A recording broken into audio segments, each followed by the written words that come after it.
Recording by John Nicholson. King Solomon's Mines by H. Rider Haggard. Dedication.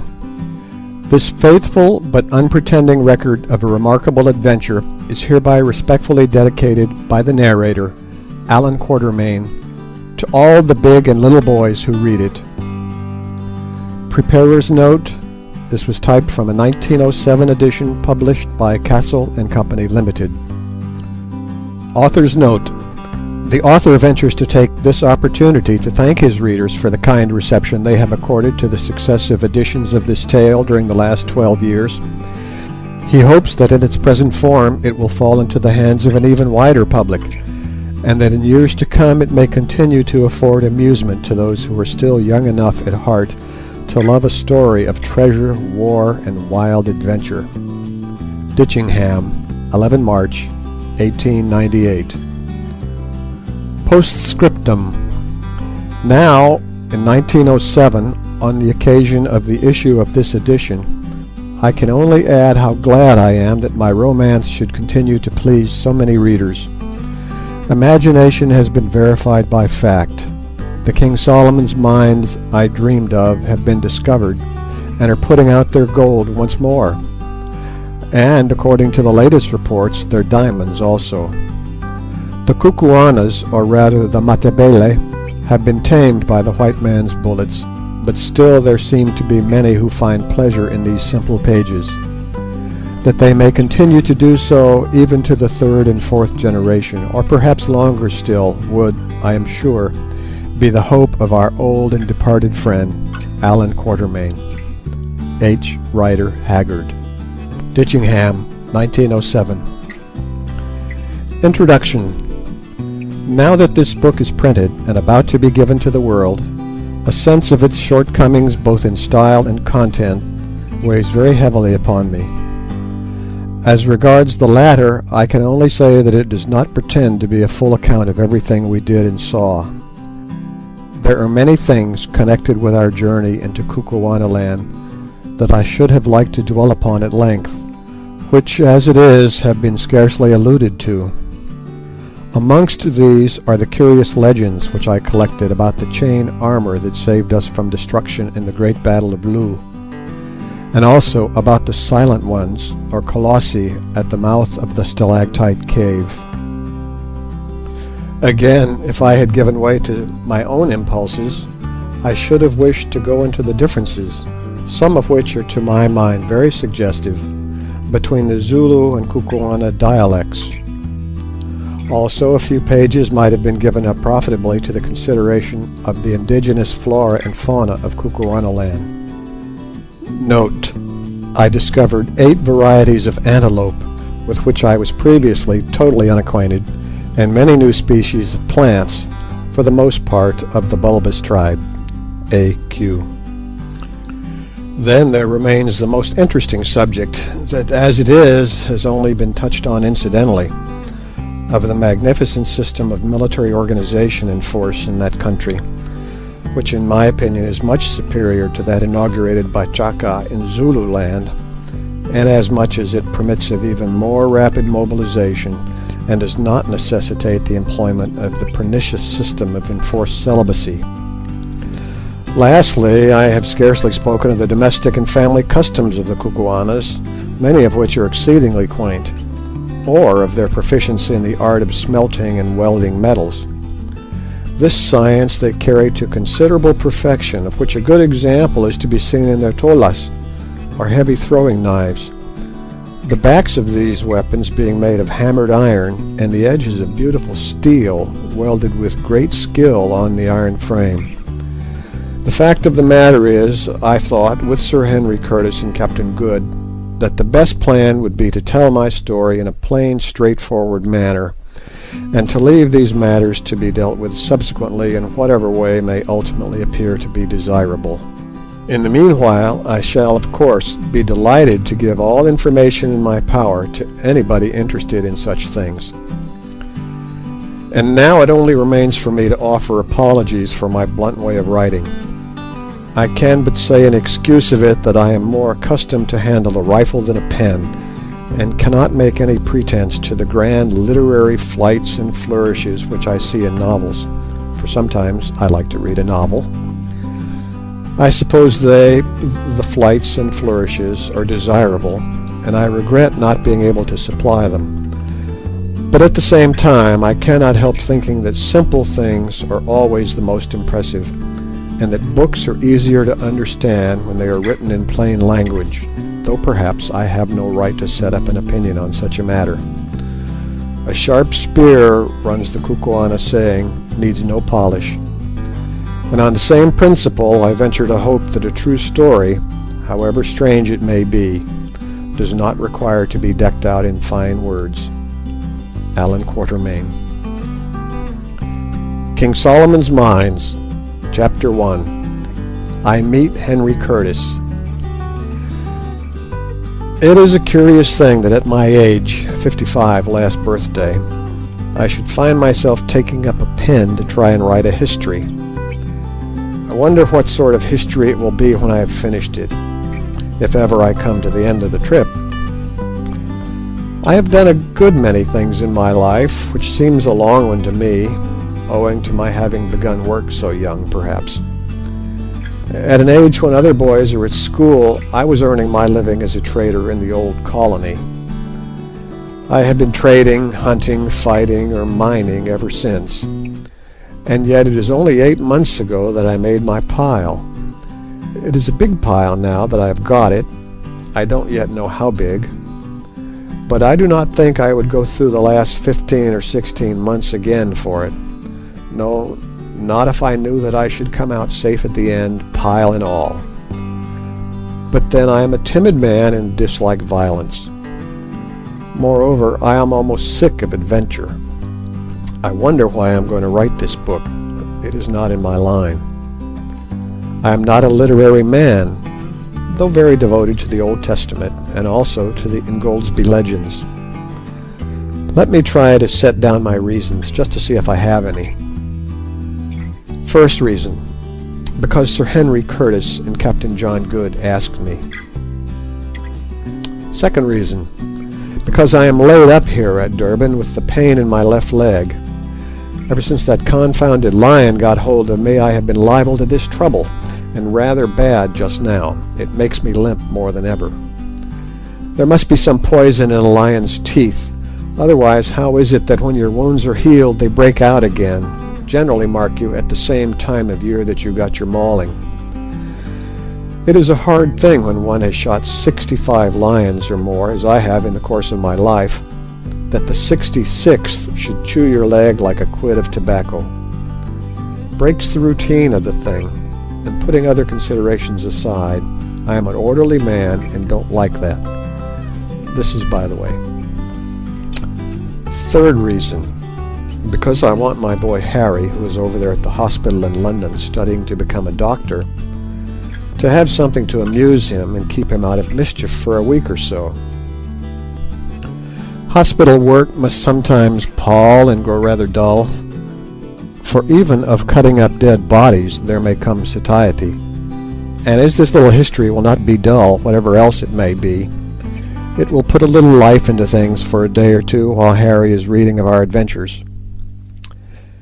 Fourth reason, and last, because I am going to tell the strangest story that I remember. It may seem a queer thing to say, especially considering there was no woman in it, except Fulata. Stop, though, there is Gugula, if she was a woman and not a fiend. But she was 100 at least, and therefore not marriageable, so I don't count her. At any rate, I can safely say that there is not a petticoat in the whole history. Well, I had better come to the yoke. It is a stiff place, and I feel as though I were bogged up to the axle. But suches, as the Boers say, I'm sure I don't know how they spell it, softly does it. A strong team will come through at last, that is, if they are not too poor. You can never do anything with poor oxen. Now to make a start. I, Allan Quatermain, of Durban, Natal, gentleman, make oath and say That's how I headed my deposition before the magistrate about poor Kiva's and Ventvogel's sad deaths. But somehow it doesn't seem quite the right way to begin a book. And besides, am I a gentleman? What is a gentleman? I don't quite know. And yet I have had to do with niggers. No, I will scratch out that word niggers, for I do not like it. I've known natives who are, and so you will say, Harry, my boy, before you have done with this tale. And I have known mean whites with lots of money and fresh out from home, too, who are not. At any rate, I was born a gentleman, though I have been nothing but a poor traveling trader and hunter all my life. Whether I have remained so, I know not. You must judge of that. Heaven knows I've tried. I have killed many men in my time, yet I have never slain wantonly or stained my hand in innocent blood, but only in self-defense. The Almighty gave us our lives, and I suppose He meant us to defend them. At least I have always acted on that, and I hope it will not be brought up against me when my clock strikes. There, it is a cruel and wicked world, and for a timid man I have been mixed up in a great deal of fighting. I cannot tell the rights of it, but at any rate I have never stolen, though once I cheated a Kaffir out of a herd of cattle. But then he had done me a dirty turn, and it has troubled me ever since into the bargain. Well, it is 18 months or so ago since first I met Sir Henry Curtis and Captain Good. It was in this way. I had been up elephant hunting beyond Bamangwato and had met with bad luck. Everything went wrong that trip, and to top up with it, I got the fever badly. So as soon as I was well enough, I trekked down to the diamond fields, sold such ivory as I had, together with my wagon and oxen, discharged my hunters, and took the post-cart to the Cape. After spending a week in Cape Town, finding that they overcharged me at the hotel, and having seen everything there was to see, including the botanical gardens, which seemed to me likely to confer a great benefit on the country, and the new Houses of Parliament, which I expect will do nothing of the sort, I determined to go back to Natal by the Dunkeld, then lying at the docks waiting for the Edinburgh Castle due in from England. I took my berth and went aboard, and that afternoon the Natal passengers from the Edinburgh Castle transhipped, and we weighed and put to sea. Among these passengers who came on board, there were two who excited my curiosity. One, a gentleman of about 30, was perhaps the biggest-chested and longest-armed man I ever saw. He had yellow hair, a thick yellow beard, clear-cut features, and large grey eyes set deep in his head. I never saw a finer-looking man, and somehow he reminded me of an ancient Dane. Not that I know much of ancient Danes, though I knew a modern Dane who did me out of 10 pounds. But I remember once seeing a picture of some of those gentry who they were drinking out of big horns, and their long hair hung down their backs.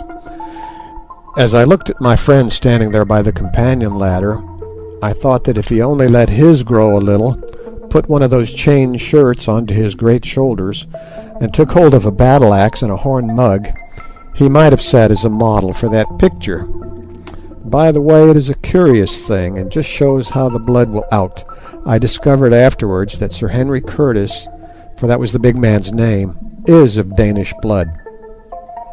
Note: Mr. Quatermain's ideas about ancient Danes seems to be rather confused. We have always understood that they were dark-haired people. Probably he was thinking of Saxons. Editor.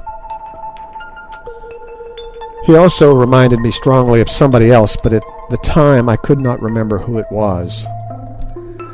The other man who stood talking to Sir Henry was stout and dark and of quite a different cut.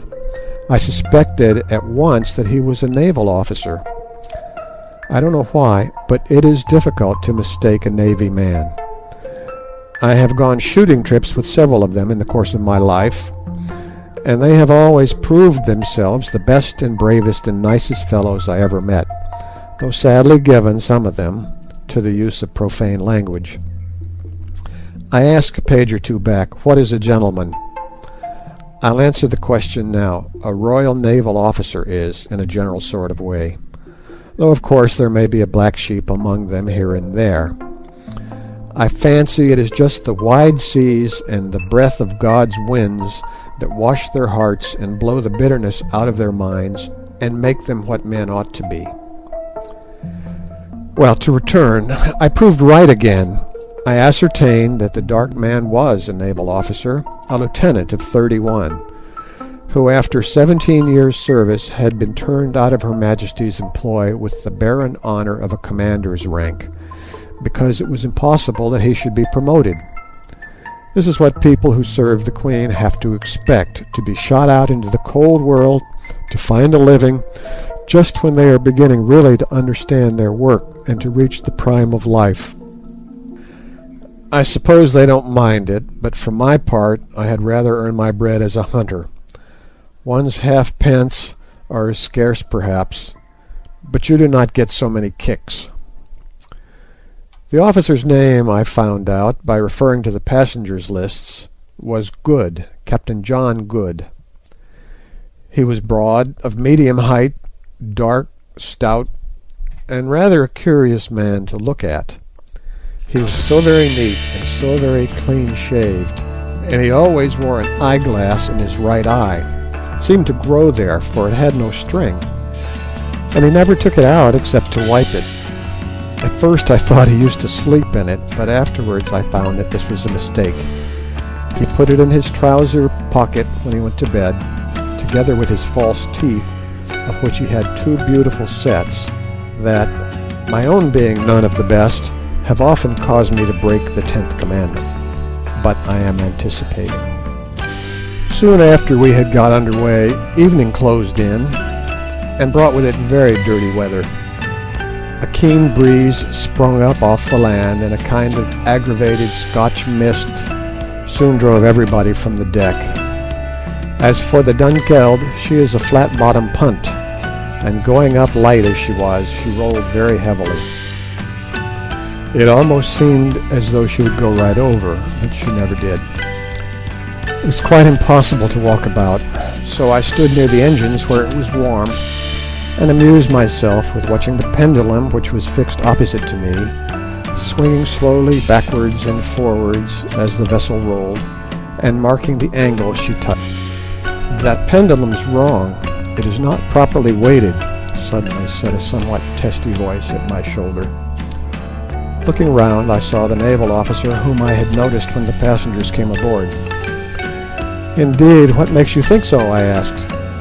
"Think so? I don't think at all. Why, there," as she righted herself after a roll. "If the ship had really rolled to the degree that thing pointed to, then she never would have rolled again, that's all. But it is just like these merchant skippers, they are always so confoundedly careless." Just then the dinner bell rang, and I was not sorry, for it is a dreadful thing to have to listen to an officer of the Royal Navy when he gets on to that subject. I only know one worse thing, and that is to hear a merchant skipper express his candid opinion of officers of the Royal Navy. Captain Good and I went down to dinner together, and there we found Sir Henry Curtis already seated. He and Captain Good were placed together, and I sat opposite to them.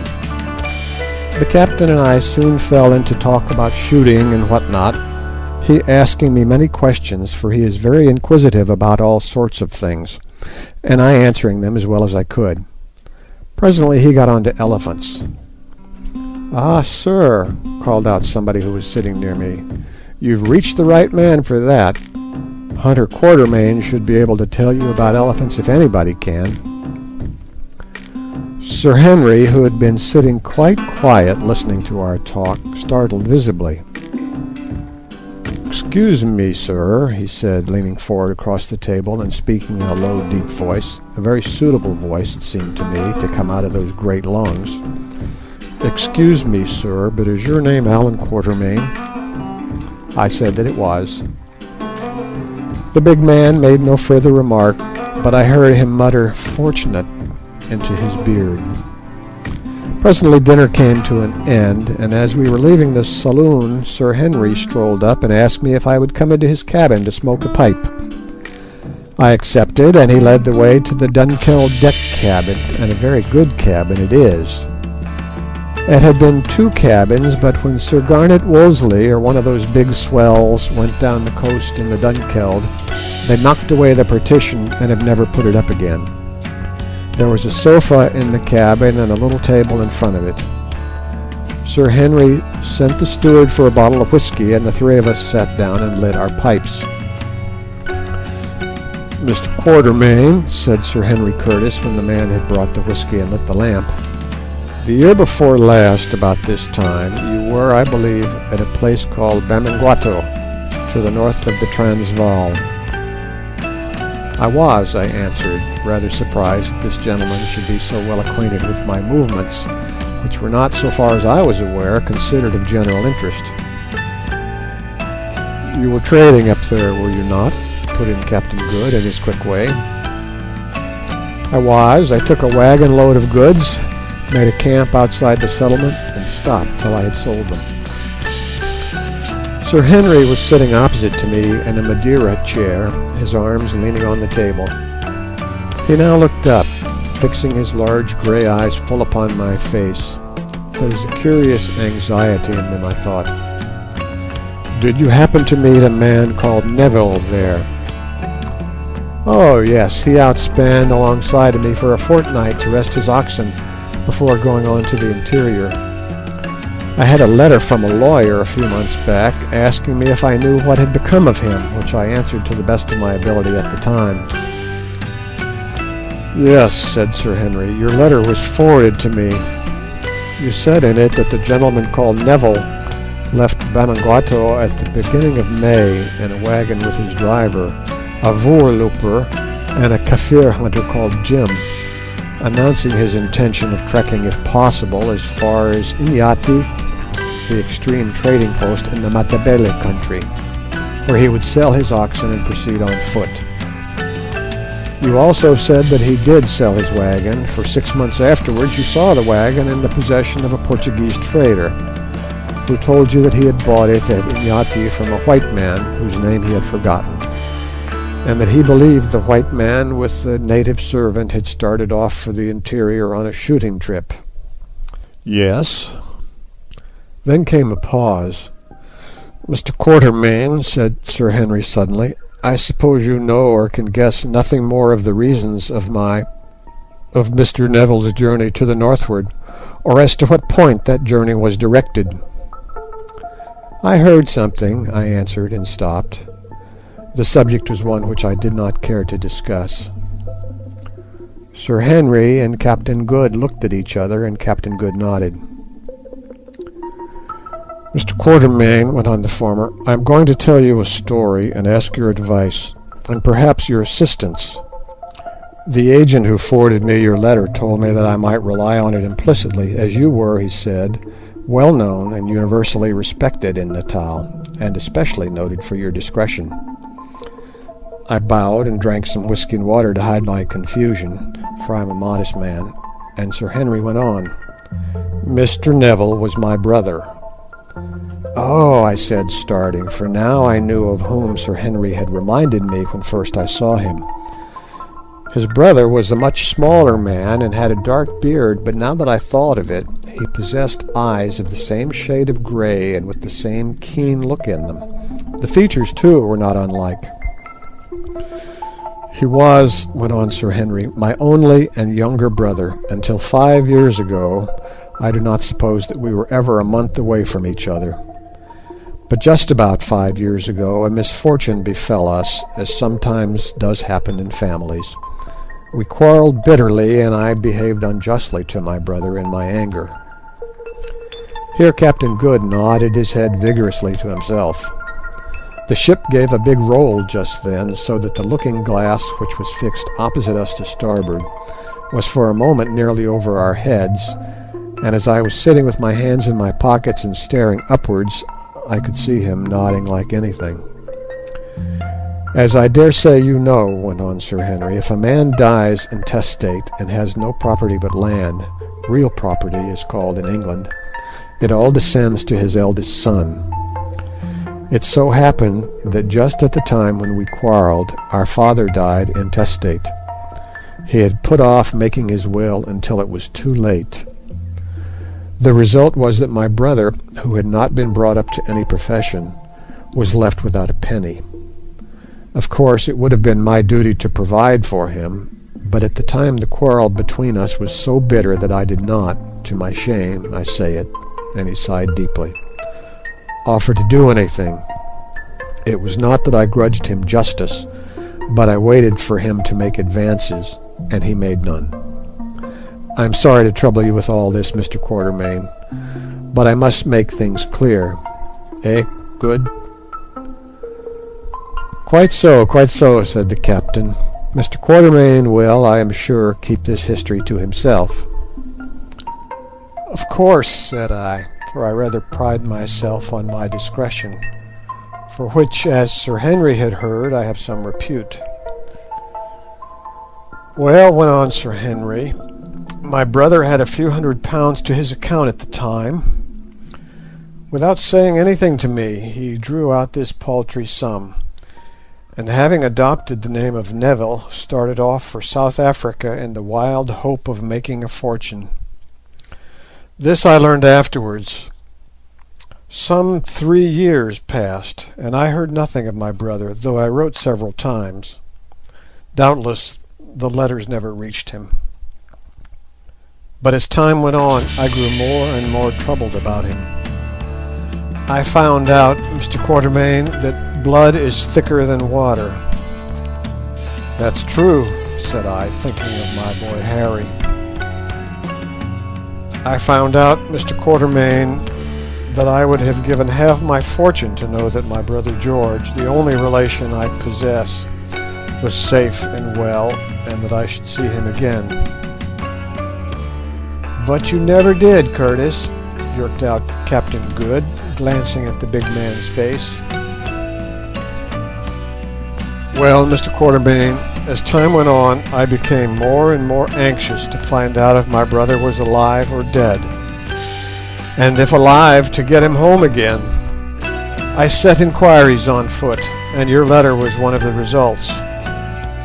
So far as it went, it was satisfactory, for it showed that till lately George was alive, but it did not go far enough.